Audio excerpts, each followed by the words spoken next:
조선 후기 서민 문화는 판소리, 탈러리, 사설시조, 한글소설, 민화 등이 있다. 판소리는 주로 공연된 장소가 사람들이 많이 모이는 곳이며 소리꾼이 즉흥적으로 내용을 더하거나 뺄 수 있다. 관중들도 추임새를 넣을 수 있으며 시간이 지나면서 양반들에게도 많은 관심과 흥미를 끌었다. 춘향가, 심청가, 흥부가, 적벽가, 수군가 등이 있다. 탈러리는 판소리와 더불어 서민들이 즐겼던 문화이며 지배층인 양반 혹은 승려들에 대한 풍자, 그리고 서민 생활의 실상과 어려움 등을 담고 있다. 봉산탈춤, 강령탈춤, 송파산대놀이, 고성오광대놀이 등이 대표적이다. 사설시조는 남녀 간의 사랑이나 현실 사회에 대한 비판 등의 내용이 담겨 있다. 한글 소설은 대부분 지은이를 알지 못하며 홍길동전, 춘향전, 심청전, 흥부전, 장화옥령전 등이 있다. 민화란 조선 후기 서민들 사이에서 유행한 실용적인 그림을 말한다. 서민뿐만 아니라 도화서 화원들도 그렸으며 다루는 소재도 다양하고 그리는 방법도 일정한 형식이 없었다. 해와 달, 나무, 꽃, 동물, 물고기 등을 소재로 하여 행복하게 살고 싶은 서민들의 소망을 표현하고 있다. 벽에 걸거나 병풍으로 만들어 집안을 장식하였다. 작호도, 화조도, 백수백복도, 문자도 등이 있다. 풍속화란 서민들의 생활 모습을 그린 그림으로 서민들의 생활을 재미있고 현실감 있게 표현하였다. 대표적인 화가로는 김홍도와 신윤복이 있으며 김홍도는 서민들의 모습을 정감 있게 표현하였고 신윤복은 양반 사회에 대한 풍자, 여성들의 생활 등을 소재로 그림을 그렸다. 김홍도의 서당도와 신윤복의 미인도 등이 대표적이다.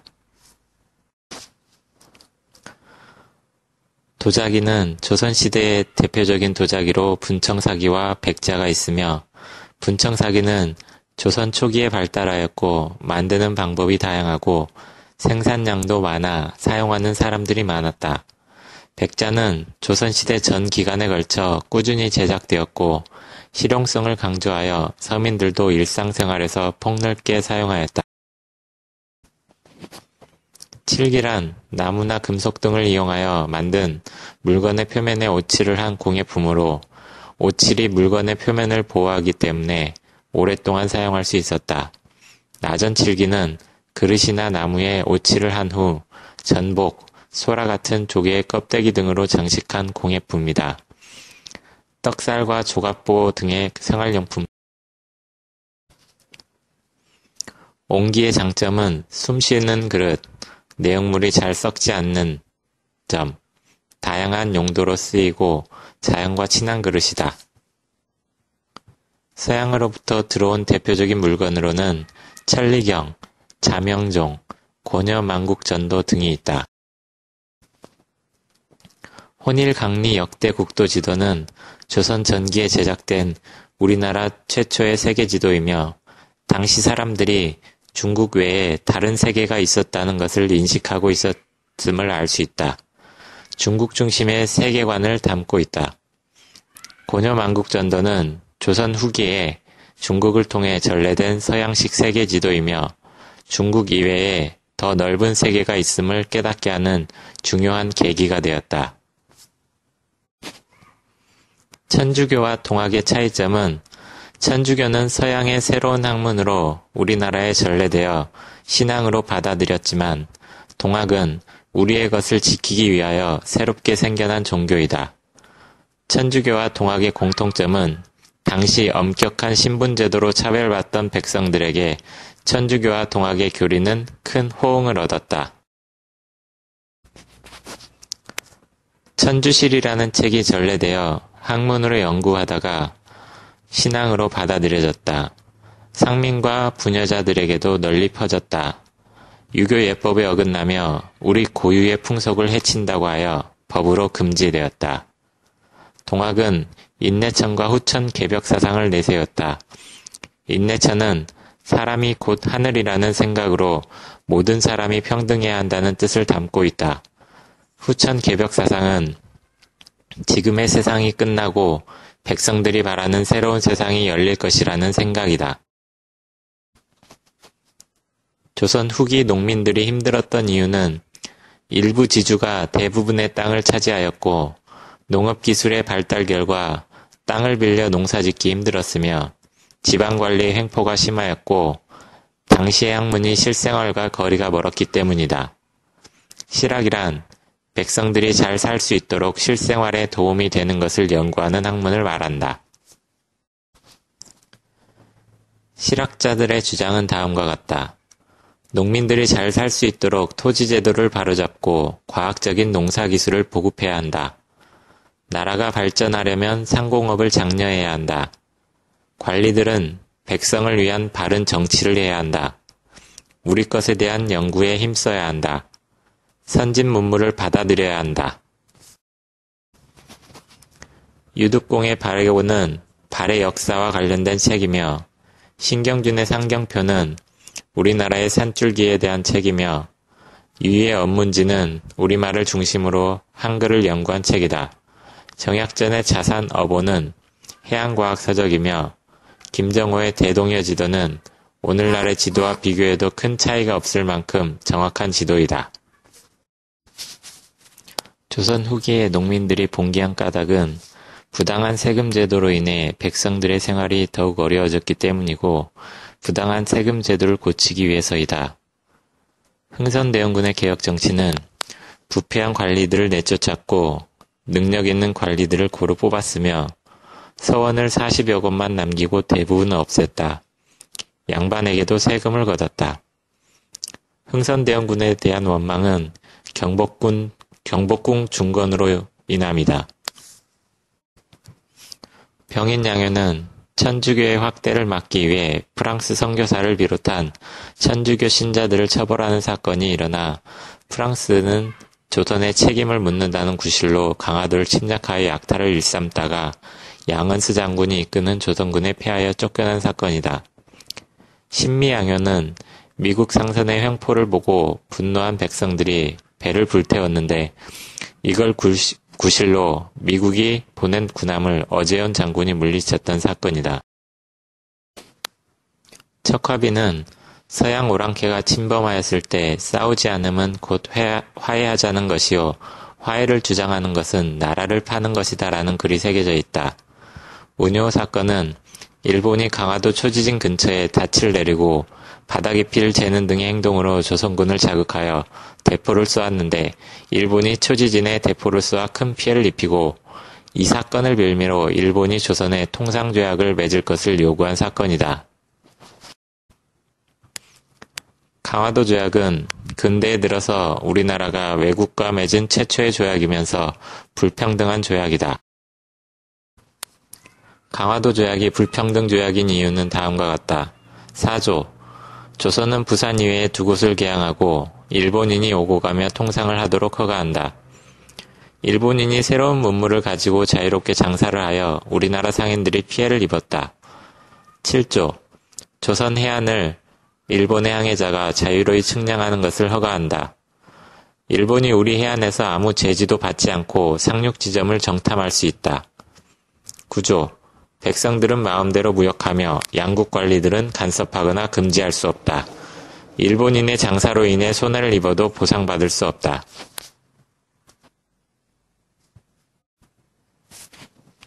10조. 일본 국민이 조선의 항구에서 조선 국민에게 죄를 지었더라도 일본 관리가 심판한다. 일본인의 잘못을 벌할 수 있는 권리를 원천적으로 막아 일본인이 우리나라에서 마음대로 행동할 수 있게 하였다. 이모군란은 신식군인은 좋은 대우를 받았으나 구식군인은 차별 대우를 받아 구식군인들이 일본 공사관으로 쳐들어간 사건이다. 갑신정변은 우정국 축하잔치를 틈타 정변을 일으킨 사건으로 청나라 세력을 몰아내고 사회제도를 고치기 위한 정책을 준비하였으나 3일 만에 실패로 돌아갔다. 동학농민운동은 조선 후기 탐관오리들의 횡포가 계속되어 농민들의 생활이 어려워지자 이를 참지 못한 동학교도들과 농민들이 봉기한 사건이다. 갑오개혁은 동학농민운동과 청일전쟁 이후 조선은 나라의 낡은 제도를 없애고 근대국가로 발돋움하기 위한 개혁을 실시한 것으로 갑오개혁의 주요 내용은 다음과 같다. 청나라에 의존하지 않고 자주독립의 기초를 세운다. 과거 제도를 폐지하고 능력 위주로 관리를 뽑는다. 신분제도를 없앤다. 세금을 모두 법으로 정하고 그 이상 거두지 못한다. 백성들을 함부로 가두거나 벌하지 말며 백성의 생명과 재산을 보호한다. 도량형을 통일한다. 을미사변은 일본이 경복궁에 침입하여 명성황후를 시해한 사건이다. 서재필은 독립신문을 창간하고 독립편패를 만들었다. 독립신문은 최초의 한글신문이다. 대한제국의 개혁정치는 황제 즉위식을 올려 자주국가임을 선언하였고 전기와 철도를 설치하고 공장과 회사를 세웠다. 근대 학교를 세우고 기술 교육을 강조하였으며 병원을 세우거나 우편과 통신시설의 근대화를 이루었다. 개화기 생활 모습의 변화는 다음과 같다. 양복을 입고 양말과 구두를 신었다. 궁중에서 홍차와 커피를 마시고 양식과 과자도 전래되었다. 남녀의 구별이나 신분의 구별 없이 한자리에 둘러앉아 밥을 먹는 식사법이 생겨났으며 시멘트, 유리, 벽돌 등을 사용한 건축물이 세워졌다. 전기와 전화는 궁중에 처음 설치되었고 전화로 이야기하는 것은 예의에 어긋난다고 하여 처음에 호응을 얻지 못하였다. 사람들은 전차를 신기해하였으나 사람과 부딪히는 사고가 이어지면서 불만을 갖기도 하였다. 원산학사란 우리나라 최초의 근대적 사립학교이며 유경공원은 관립학교이다. 이화학당은 여성들에게 교육을 하는 기관이었으며 근대학교란 양반뿐만 아니라 일반 백성과 여성에게도 교육의 기회를 제공하였고 체조, 외국어, 과학 등 실용적인 학문을 가르쳤다. 방문국은 근대적 신문을 발간한 곳이고 전왕국은 새로운 화폐를 발행한 곳이며 기기창은 근대적 무기를 제작한 곳이고 광해원은 근대식 병원이다. 을사조약은 고종 황제의 거부에도 불구하고 일본의 외교권을 빼앗긴 조약이다. 을사조약의 일부 내용은 다음과 같다. 일본 정부는 한국의 외교에 관한 모든 사무를 지휘하고 감독한다. 한국 정부는 일본 정부를 통하지 않고는 외국과 조약을 맺지 못한다. 헤이그 특사는 고종 황제가 만국 평화회의가 열리는 네덜란드 헤이그에 특사를 파견하여 을사조약의 무효임을 국제사회에 알리려고 했으나 실패한 것으로 일제는 이걸 구실로 고종을 퇴위시키고 군대를 해산시켰다.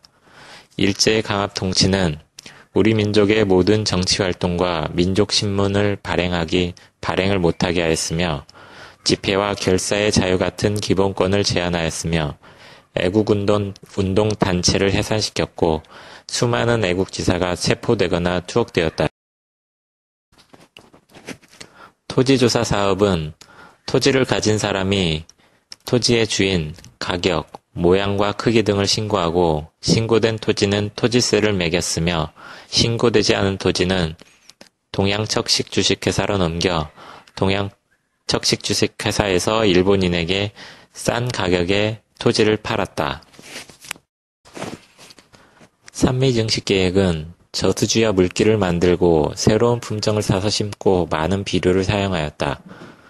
늘어난 생산량보다 많은 양의 쌀을 일본으로 가져갔고 쌀값이 오르고 공사비 부담으로 인하여 농민들은 도시나 만주, 일본 등으로 떠났다. 쌀 생산량은 늘었으나 1인당 쌀 소비량은 줄었다. 회사의 설립은 조선 총독부의 허가를 받아야 했으나 나중에는 신고제로 바뀌었다. 일제가 도시로 발전시킨 곳은 쌀과 면화를 수출하는 항구와 교통의 중심지, 일본군이 주둔하는 곳, 공장이 세워진 곳, 일본인이 많은 사는 곳이다. 일제강점기 우리나라 사람들의 모습은 회사나 공장에서 적은 임금과 12시간이 넘는 고된 일을 하였고, 도시 중심부에 살던 가난한 사람들은 변두리로 쫓겨났으며, 우리나라 사람들이 모여 살고 있는 지역은 도시 발전의 혜택을 누리지 못하였다. 농촌에 살고 있는 농민은 보릿고기가 되면 풀뿌리나 나무 껍질을 먹는 사람들도 있었다. 전쟁에 동원된 우리나라. 학교 철문, 교회의 종, 가마솥, 놋그릇, 숟가락 등 금속 제품을 강제로 가져갔다. 감자, 고구마, 소, 돼지 등 군인들의 식량도 가져갔다. 수십만의 학생들과 청년들을 전쟁터로 끌고 갔으며 수백만의 사람들을 탄광, 군수공장, 공사장에 데려가 임금도 제대로 지불하지 않고 혹독하게 일을 시켰다. 안중근 의사는 우리나라 침략에 앞장섰던 이토 히로부미를 하얼빈에서 사살하였다. 독도는 신라의 이사부가 울릉도를 정복한 이래 우리나라 국토이다. 1905년 러일 전쟁 중에 비밀리에 일본이 자기 영토에 편입시켰다. 안창호와 이승훈이 대성학교와 오산학교를 세웠으며 황성신문과 대한매일신보 등이 애국계몽운동 중의 한 부분이다. 3.1운동은 1919년 3월 1일 서울 인사동에서 독립선언식을 가졌으며 탑골공원에서 독립선언서를 낭독하고 만세운동을 벌였다. 대한민국 임시정부는 중국 상해에 세웠다. 홍범도 장군은 봉호 등을 습격한 일본군을 맞아 큰 승리를 거두었고, 김좌진 장군은 청산리 일대에서 일본군을 크게 물리쳤다. 독립군에 패한 일본군은 보복으로 간도에 사는 무고한 우리 동포를 무차별 학살하고 마을을 무자비하게 불태웠다. 이봉창은 일본 국왕을 향해 폭탄을 던졌으나 실패하였고, 윤봉길 의사는 일본군의 상해 점령 축하 기념식장에서 폭탄을 던져 일본군 최고사령관을 비롯한 일본의 주요 인물들이 죽거나 다치게 하였다. 한인애국단은 김구를 중심으로 조직된 항일 독립운동 단체 일본인으로 만들기 위한 정책은 일본어와 일본 역사를 학교에서 가르쳤고, 예술과 문화활동은 일제의 한국 식민 지배를 찬양하는 내용만 하도록 허가하였다. 한글 사용을 금지하고 성과 이름을 일본식으로 바꾸도록 창씨 계명을 강요하였다. 조선어 학회는 한글 연구 및 강습회 개최를 통해 한글 보급에 앞장섰다.